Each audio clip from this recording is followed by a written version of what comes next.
You are right, mother. Our journey has shaped us and made us who we are today.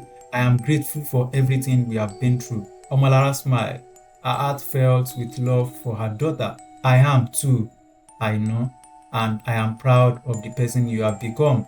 We have faced many challenges, but we have overcome them together.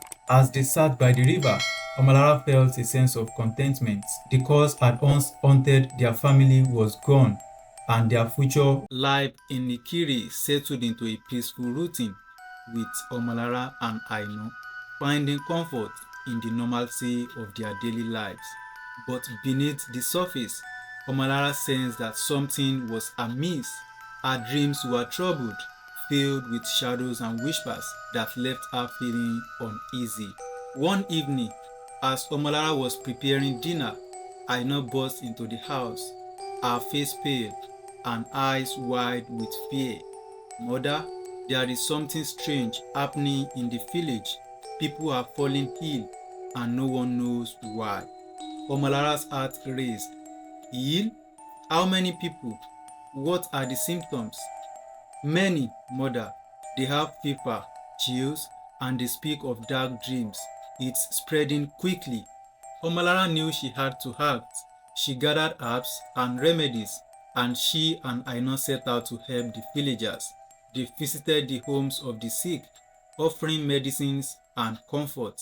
But the illness continued to spread, and Omolara couldn't shake the feeling that it was connected to the cause they had worked so hard to lift. One night, as Omolara lay in bed, she felt a presence in the room.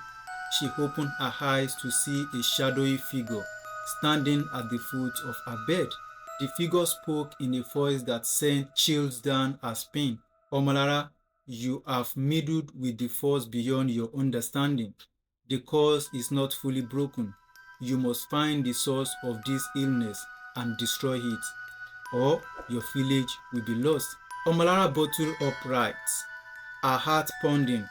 She knew she had to find Baba Ifa and seek his guidance once more. She and Aina set out for Baba Ifa's home at first light, their hearts heavy with worry. Baba Ifa listened carefully to Omalara's stories. The illness is manifestation of the lingering cause. To fully break it, you must find the source of the darkness and confront it. This journey will be dangerous and you must be prepared for anything. Omolara and Aina nodded, determined to save their village. Baba Ifa gave them a map and a list of items they would need for the journey. They thanked him and set out on their quest, their resolve unshaken. The journey was fraught with peril. They traveled through dense forests and treacherous swamps facing wild animals and harsh weather. Along the way, they encountered a mysterious old woman named Nneka, who claimed to have knowledge of the cause. Nneka led them to a hidden cave deep in the forest. The source of the darkness lies within, she said, but beware, for it is guided by powerful spirits. You must be strong and fearless. Omolara and Aina entered the cave, their hearts pounding with fear and anticipation.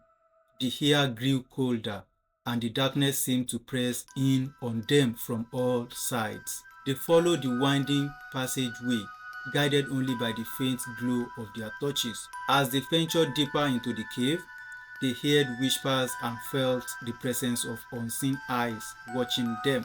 Suddenly, a figure emerged from the shadows. It was the same dark figure that had appeared in Omolara's dream. You have come far, but you will not succeed, the figure hissed. The cause is internal and you are powerless against it. Omolara stood tall, her voice steady. We will not be defeated. We have the strength of our ancestors and the love of our family. We will break the curse once and for all. The figure laughed, and chilling sound that echoed through the cave. Very well, if you wish to face me, you must first pass 3 trials. Only then will you have the chance to destroy me. The first trial was a test of courage. Omolara and Aina had to cross a rickety bridge over a deep chase. With the darkness swelling below them, they held hand and took slow, careful steps and hearts pounding with fear. but their determination never wavered, and they made it across safely. The second trial was a test of wisdom. They found themselves in a labyrinthine field with mirrors, each one showing different visions of themselves. They had to find the true path by trusting their instincts and using their knowledge of the past. After what felt like hours, they finally found the exit and emerged victorious. The third trial was a test of love. They were confronted with illusion of their loved ones in danger, calling out for help. Omolara and Aina had to see through the illusion and stay focused on their mission.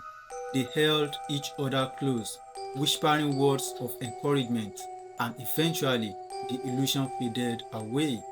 Having passed the three trials, they faced the dark figure once more. You have proven yourself, but you still cannot defeat me. The figure sneered. I am the embodiment of the cause, and I will never die. Omolara raised the scared talisman that Baba Ifa had given her. With the power of our ancestors and the strength of our love, we will break this curse. She and Aina chanted the ancient words of the ritual, their voices growing louder and more powerful.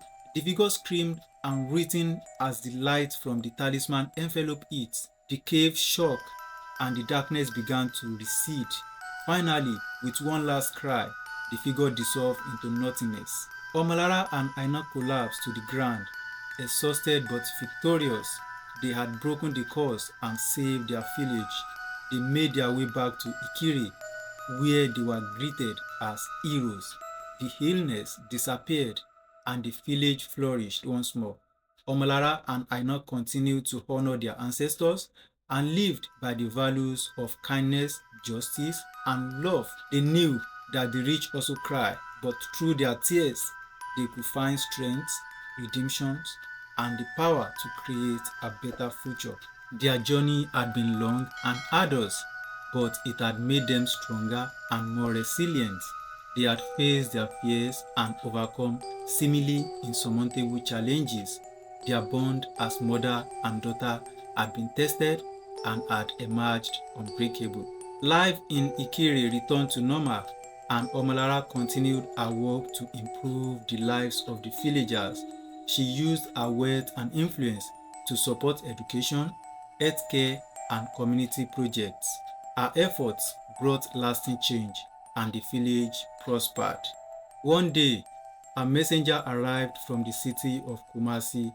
He brought news that Kofi, the historian, had published a book about Omolara's journey and the breaking of the curse.